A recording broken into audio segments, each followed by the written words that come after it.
Assalamualaikum warahmatullahi wabarakatuh. Di video kali ini kami akan menjelaskan dua topik, yakni konsep service value system dan 7 prinsip panduan ITIL. Sebelum memulai penjelasan video, izinkan saya memperkenalkan nama saya Muhammad Nur Govinda dengan NIM 1461700-176. Baik, kita akan memulainya. Pembahasan 1 yaitu Service Value System. Pada pembahasan pertama ini, kami akan membahas mengenai konsep Service Value System.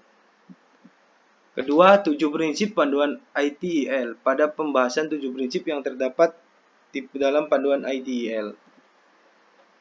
Dan kemudian pembahasan konsep sistem Service Value System.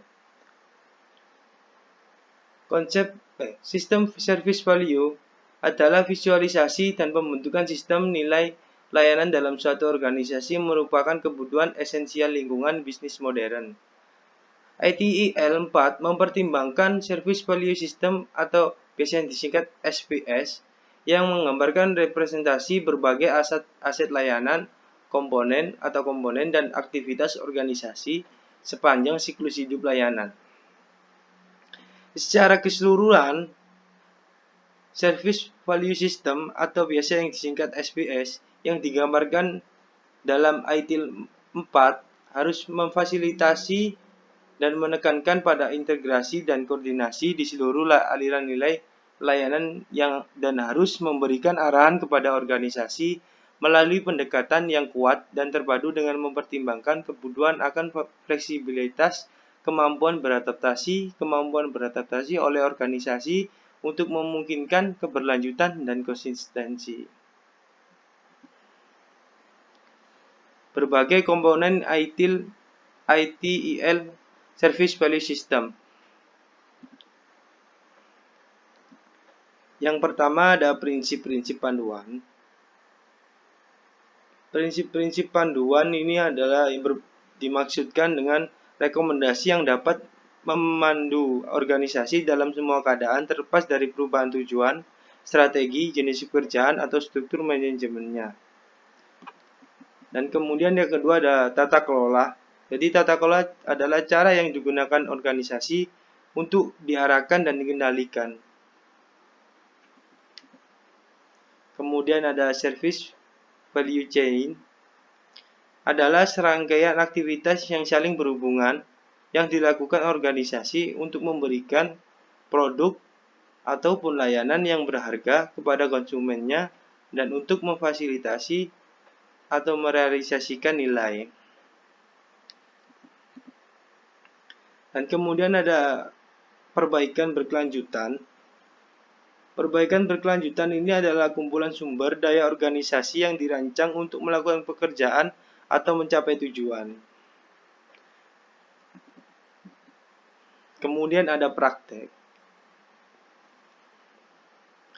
Praktek ini adalah aktivitas organisasi yang berulang dilakukan di semua tingkatan untuk memastikan bahwa kinerja organisasi terus memenuhi harapan pemangku kepentingan.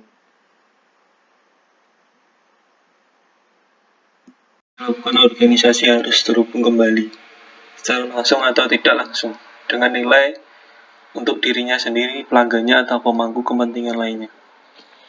Saat berfokus pada nilai, langkah pertama adalah mengetahui siapa pelanggan dan pemangku kepentingan utama yang dilayani. Selanjutnya, penting untuk memiliki pemahaman tentang apa yang merupakan nilai dan perspektif konsumen. Terakhir, kita sangat penting untuk memahami pelanggan dengan layanan dan organisasi secara keseluruhan melalui kesadaran yang jelas tentang pengalaman pelanggan atau pengalaman pengguna UX, atau dapat didefinisikan sebagai keseluruhan interaksi yang dimiliki pelanggan dengan organisasi dan produknya. Oleh karena itu, ini bersifat objektif dan subjektif.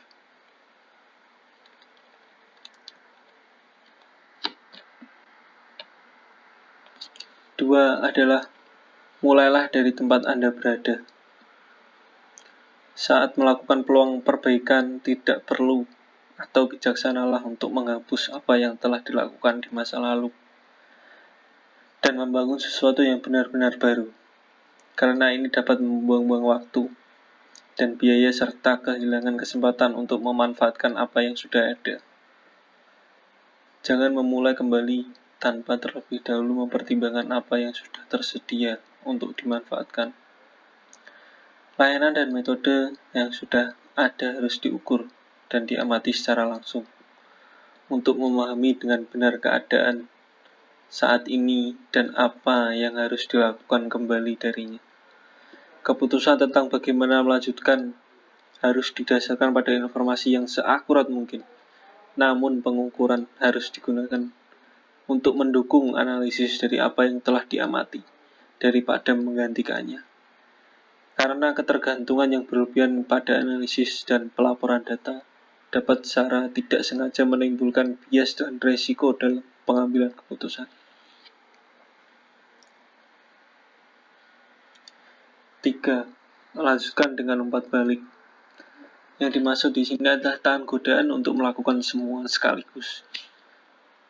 Dengan mengatur pekerjaan menjadi bagian yang lebih kecil dan dapat dikelola dan dijalankan sesuai dan diselesaikan tepat waktu. Fokus pada setiap upaya akan lebih tajam dan lebih mudah dipertahankan. Namun inisiatif keseluruhan serta literasi komponennya harus terus dievaluasi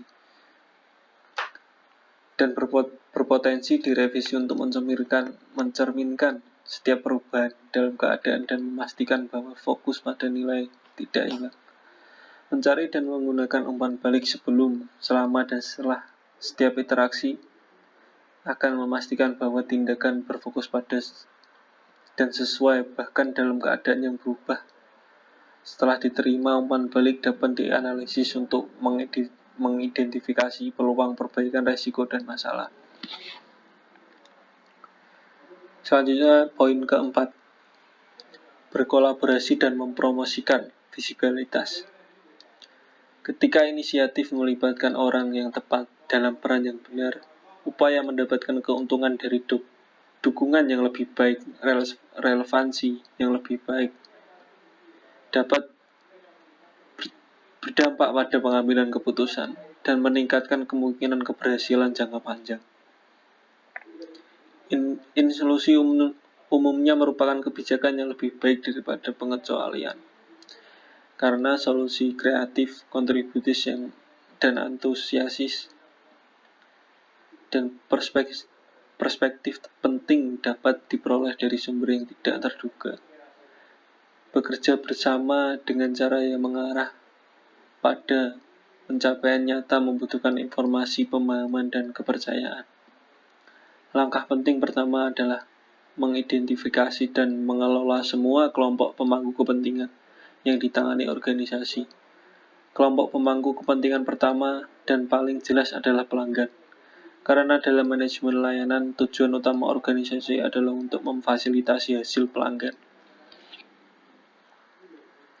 Kelima, berpikir dan bekerja secara holistik.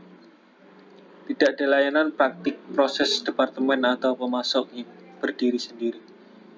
Keseluruhan yang diberikan organisasi kepada dirinya sendiri, pelanggan, dan pemangku kepentingan lainnya akan terganggu kecuali jika organisasi tersebut bekerja secara terintegrasi untuk menangani aktivitasnya secara keseluruhan, bukan sebagai bagian yang terpisah.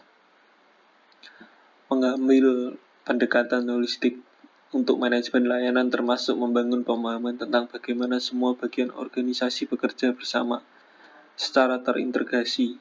Ingin 4 dimensi manajemen layanan, termasuk memiliki visibilitas ujung ke ujung tentang bagaimana permintaan ditangkap dan diterjemahkan menjadi hasil. Dalam sistem yang kompleks, perubahan satu elemen dapat berdampak pada elemen lain, dan jika memungkinkan, dampak ini perlu diidentifikasi, dianalisis, dan direncanakan. 6 adalah tetap sederhana dan praktis.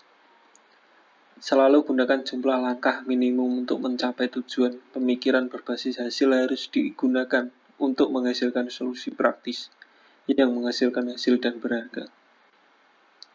Jika suatu proses layanan, tindakan, dan matriks gagal memberikan nilai dan menghasilkan hasil yang tak berguna, maka hilangkan. Mencoba memberikan solusi untuk setiap pengecualian akan sering menimbulkan menimbulkan komplikasi yang berlebihan. Sebaiknya aturan harus dirancang yang dapat digunakan untuk menangani pengecualian secara umum. Penting untuk menjaga manajemen layanan tetap sederhana dan praktis. Memahami dengan tepat bagaimana sesuatu berkontribusi pada penciptaan nilai. Misalnya, pekerja yang melibatkan kepatuhan terhadap peraturan mungkin tampak tidak penting bagi tim layanan. Untuk menangani masalah pelanggan, penting untuk membangun dan mengkomunikasikan pandangan holistik tentang pekerjaan organisasi sehingga tim dan kelompok individu dapat memahami bagaimana pekerjaan mereka dipengaruhi oleh dan pada gilirannya mempengaruhi orang lain. Saat merancang, mengelola, dan menjalankan praktik, perhatikan tujuan yang saling bertentangan. Misalnya, manajer mungkin menginginkan banyak data, tetapi tim layanan mungkin dibatasi dalam memprioritaskan pengumpulan data tersebut. Penting bahwa organisasi menyetujui keseimbangan antara tujuan dan bersaing.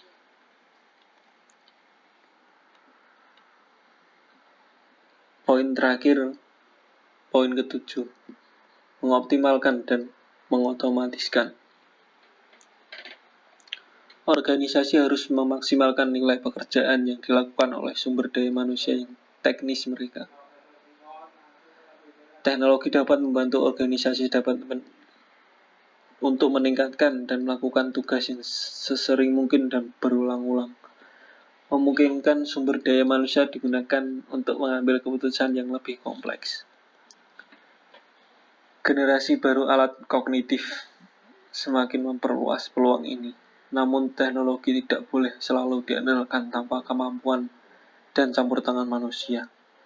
Karena otomatisasi demi otomatisasi dapat meningkatkan biaya dan mengurangi ketahanan organisasi. Mengoptimalkan berarti membuat sesuatu menjadi efektif dan berguna sebagaimana mestinya. Sebelum sesuatu kegiatan dapat diotomatiskan secara efektif, itu harus dioptimalkan sampai tingkat apapun yang memungkinkan dan masuk akal. Penting bahwa batasan ditetapkan pada pengoptimalan layanan dan praktik, karena batasan tersebut ada dalam sekumpulan kendala, misalnya keuangan, kepatuhan, waktu, dan sumber daya.